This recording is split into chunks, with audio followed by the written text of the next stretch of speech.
When I was in my mid-20s, I arranged my affairs and wrote my goodbye letter. After suffering debilitating emotional torment for what felt like forever, I just wanted to escape. I had accomplished so much, yet felt so worthless.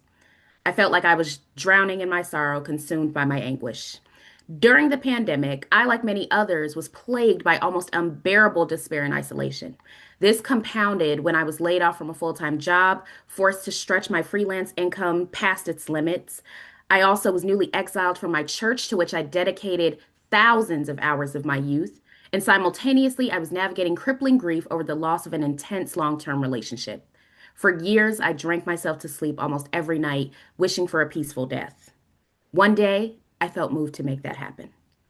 My name is Dr. Calynn, and I am a suicide survivor who lives with major depressive disorder. If it weren't for Medicaid, I would not be alive. Because of Medicaid, I was able to move past that moment when I felt like I couldn't go on to get counseling that helped me work through my emotions and build better coping practices fighting my demons. I was also finally able to receive medication that I needed, which freed me from being a prisoner of my own thoughts. Eventually, I was well enough to go back to school, obtain several more degrees, and move forward in my career. And now, as a mental health advocate and board certified trauma specialist, I've helped countless people experiencing struggles that were similar to mine.